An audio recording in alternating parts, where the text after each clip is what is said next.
നമുക്ക് ചുറ്റും നടക്കുന്ന പല കാര്യങ്ങളിലും നമ്മൾ വേണ്ടത്ര ശ്രദ്ധ നൽകാറില്ല. നമ്മുടെ വന്ദേ ഭാരതും പരശുറാം എക്സ്പ്രസും ഒക്കെ ഓടുന്ന അതേ ട്രാക്കിലൂടെയാണ് നമ്മുടെ നിസാമുദ്ദീൻ എക്സ്പ്രസ് ഓടിക്കൊണ്ടിരിക്കുന്നത്.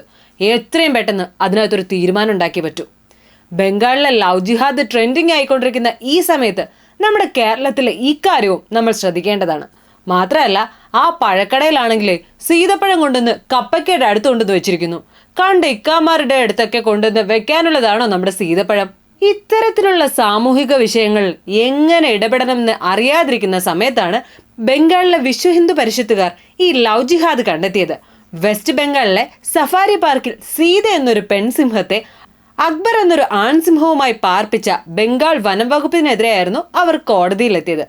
അങ്ങനെ ഇപ്പം ഞങ്ങളുടെ സീതയെ അക്ബർ വളച്ചുകൊണ്ട് പോകണ്ട എന്നൊരു ലൈൻ. എന്തായാലും രാജ്യം കണ്ട ഏറ്റവും വലിയ ആ പ്രശ്നത്തിന് ഇന്ന് പരിഹാരമായിട്ടുണ്ട്. ഇനിയുള്ളത് സൂരജ് സിംഹവും തനായ സിംഹവുമാണ്. മനസ്സിലായില്ലേ? പേര് മാറ്റിയെന്ന്. അക്ബറും സീതയും ഇനി സൂരജും തനായയുമാണ്.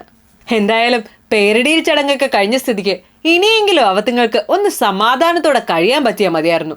അത് പറഞ്ഞപ്പോഴാണ് ഓർത്തത്, ഇപ്പോൾ പേരുമാറ്റലിന്റെ കാലമാണല്ലോ. നമ്മുടെ സുൽത്താൻ ബത്തേരിയുടെ പേര് മാറ്റി ഗണപതി വട്ടം എന്നാക്കണം എന്നാണല്ലോ നമ്മുടെ സുരേന്ദ്രൻജിയുടെ ആവശ്യം.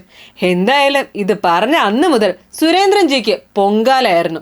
ഇപ്പൊ ലേറ്റസ്റ്റായി സുരേന്ദ്രൻജിക്ക് പൊങ്കാല അർപ്പിച്ചത് നമ്മുടെ ഗണേഷ് കുമാർ ആയിരുന്നു. സുൽത്താൻ ബത്തേരിയുടെ പേര് മാറ്റണമെങ്കിൽ അവിടുത്തെ മുനിസിപ്പാലിറ്റി ആദ്യം വിചാരിക്കണം, പിന്നെ കേരള സർക്കാർ വിചാരിക്കണം. ഗസറ്റ് നോട്ടിഫിക്കേഷൻ ചെയ്ത് പേര് മാറ്റണം. ഒറ്റ അപേക്ഷ ഞാൻ പറഞ്ഞല്ലോ. ഏതായാലും നടക്കാൻ പോകുന്നതിൽ എൻ്റെ ആഗ്രഹം കൂടെ എൻ്റെ കൂട്ടത്തിൽ പറയില്ല, ഈ ഗണപതി വട്ടം എന്നുള്ള വാക്കിയത് ഗണേശ വട്ടം എന്നാക്കി തരണം എന്ന്. അയ്യടാ, നല്ല ആഗ്രഹമാണ്. ഇതാവുമ്പോൾ കളിയാക്കുകയും ചെയ്യാം. ഇനി എങ്ങനെ പേര് മാറ്റിയ നൈസിന് തന്റെ പേര് കൂടി വരട്ടെ എന്ന്. നടത്തി തരാട്ടോ. അറിയുന്നോ, ഞങ്ങളുടെ സുരേന്ദ്രൻജി ഇവിടെ ജയിച്ച എത്ര കേന്ദ്രമന്ത്രിമാരായിരിക്കും ഇവിടെ വരിക എന്ന്. കൊല്ലത്ത് വന്നപ്പോൾ സുരേന്ദ്രൻ പറയുന്നു ഇവിടെ മത്സരിക്കുന്ന BJP സ്ഥാനാർത്ഥിയായിരിക്കുവാണെങ്കിൽ 100% മന്ത്രിയാണ്. ആലപ്പുഴ വന്നപ്പോൾ ഇതൊക്കെ കടത്തി വിട്ട് കഴിഞ്ഞു. ആലപ്പുഴ വന്നപ്പോൾ ഒരു ബോർഡ് കാണുന്നത് മന്ത്രിക്ക് വോട്ട് ചെയ്യുമെന്നാണ്. ഇത് വനിതാ മന്ത്രിക്ക് വോട്ട് ചെയ്യുമെന്നാണ്. തൊലിക്കട്ടിയുള്ളവരാരെങ്കിലും അങ്ങനെ ബോർഡ് എടുത്ത് വയ്ക്കൂ?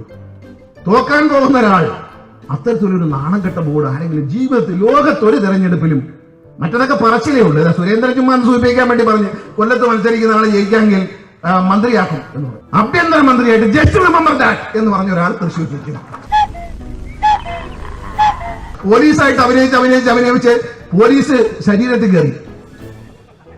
ഈ പരകാല പ്രദേശം എന്ന് പറയും ചില ആൾക്കാർക്ക്. പിന്നെ കൂടുതലൊന്നും ട്രോളാൻ നിൽക്കണ്ട. ഇവിടുത്തെ MPമാരൊക്കെ അച്ചടിച്ചു വെച്ചിരിക്കുന്ന ഫ്ലെക്സ് ബോർഡൊക്കെ ഒന്ന് നോക്കണം. ഇവിടെ എന്തോരം വികസനങ്ങളാണെന്ന്. അതേപ്പറ്റി സുരേന്ദ്രൻജി പറയുന്നത് കേട്ടിരുന്നോ? ഫ്ലെക്സ് ബോർഡ് അടിച്ചത് പ്രേമേന്ദ്രൻ. കൊല്ലം റെയിൽവേ സ്റ്റേഷന് നവീകരണ പദ്ധതി കൊണ്ടുവന്നത് മോദി. ഫ്ലെക്സ് ബോർഡ് പ്രേമേന്ദ്രൻ സംസ്ഥാനത്തെ ഏറ്റവും വലിയ ഫ്ലെക്സ് ബോർഡ് MP-യാണ്. എല്ലാ മോദിയുടെ പദ്ധതികളും വികസന നേട്ടമായി അവതരിപ്പിച്ച് ജനങ്ങളെ കബളിപ്പിക്കുകയാണ്. സ്വന്തമായ ഒരു നേട്ടം പോലും അവകാശപ്പെടാൻ ജിക്ക് ഒരു ക്ലാസിന്റെ കുറവുണ്ടായിരുന്നേ. അറിവില്ലായ്മ ഒരു കുറ്റമല്ലല്ലോ. എന്തായാലും ജിയുടെ അറിവില്ലായ്മ മാറ്റിയെടുക്കാനായി സുരേന്ദ്രൻജിക്ക് സ്പെഷ്യലായി ഡെഡിക്കേറ്റ് ചെയ്തുകൊണ്ട് ഇനി മേല ഇമാതിരി ആക്ഷേപവും പറഞ്ഞുകൊണ്ട് വരരുതെന്ന താക്കീതുമായി കൊല്ലത്തെ പ്രേമലു ഒരു മറുപടി അങ്ങ് നൽകി. സംസ്ഥാനത്ത് നടക്കുന്ന പദ്ധതികൾ മുഴുവൻ സംസ്ഥാന ഗവൺമെൻറ്റിൻ്റെയും കേന്ദ്രത്തിൻ്റെ പിന്നെ MP വീട്ടിൽ നിന്ന് പുരയിടം വിറ്റിട്ടോ തേങ്ങ വെട്ടിക്കൊണ്ടുവന്നിട്ടാണോ വികസന പ്രവർത്തനം നടത്തുന്നത്? ഇതൊക്കെ നടത്തിയെടുക്കുന്ന കാര്യത്തിൽ, അതിന് ശുപാർശ ചെയ്യുന്ന കാര്യത്തിൽ, പ്രാവർത്തികമാക്കുന്ന കാര്യത്തിൽ ഒരു പ്രേരക ശക്തിയായി, പ്രചോദിത ശക്തിയായി മാറുക എന്നുള്ളതാണ് MP-യുടെ ചുമതല. അല്ലാതെ MP-ക്ക് സ്വന്തമായി വരുമാനമുണ്ടാക്കി പദ്ധതി ഉണ്ടാക്കി നടപ്പാക്കുന്നതല്ല, കേന്ദ്ര ഗവൺമെൻറ് പദ്ധതികൾ നടപ്പാക്കുന്നതാണ് MP-യുടെ പ്രഥമ ജോലി. ഏറ്റവും കൂടുതൽ ഫ്ലക്സ് വെക്കുന്നത് കൊല്ലത്താണെങ്കിൽ അതിൻ്റെ അർത്ഥം ഏറ്റവും കൂടുതൽ കേന്ദ്രാവിഷ്കൃത പദ്ധതികൾ നടന്നിട്ടുള്ളത് കൊല്ലത്താണ് എന്നുള്ള പരോക്ഷമായിട്ടുള്ള അംഗീകാരമാണ് BJP-യുടെ സംസ്ഥാന പ്രസിഡന്റ് K. സുരേന്ദ്രൻ നൽകിയത്.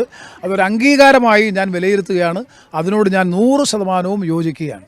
അവനവൻ കുഴിക്കുന്ന കുഴികളിൽ അവനവൻ തന്നെ വീഴുമെന്ന് പറയുന്നത് പോലെ ഒരു കാര്യമില്ലാതെ പ്രേമചന്ദ്രനെ ഒന്ന് ബൂസ്റ്റപ്പ് ആക്കുകയും സ്വയം ശശിയാവുകയും ചെയ്തു. വയനാട്ടിൽ വിസിറ്റിംഗ് വിസ മാത്രമാണ് രാഹുലിനുള്ളതെന്ന് പറഞ്ഞ് കളിയാക്കിയ സുരേന്ദ്രനുള്ള മറുപടിയായിരുന്നു രാഹുൽ ഗാന്ധി വന്നപ്പോൾ ഉള്ള വയനാട്ടിലെ ജനസാഗരം.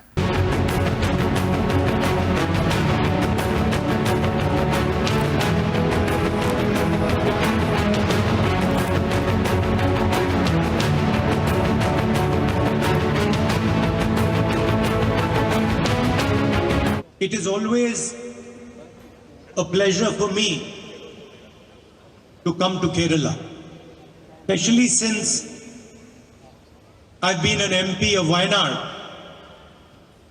whenever I board a flight towards Kerala, I feel that I'm coming home. കേട്ടില്ലേ ഡയലോഗ്? വയനാട് സ്വന്തം വീട് പോലെയാണെന്ന്. വീടിന്റെ കാര്യം പറഞ്ഞപ്പോഴാ സ്വന്തം വീട് നാട് ഉപേക്ഷിച്ച് വനവാസത്തിന് പോയ ശ്രീരാമനോട് മുമ്പിച്ചാണ് ആം ആദ്മിയുടെ വോട്ട് പിടുത്തം. ഇനി എന്തൊക്കെ പുതിയ തന്ത്രങ്ങൾ കാണാനിരിക്കുന്നു? അപ്പോൾ കാണാം, കണ്ടുമുട്ടാം പുതിയ തന്ത്രങ്ങളും പുതിയ സ്റ്റണ്ടുകളുമായി.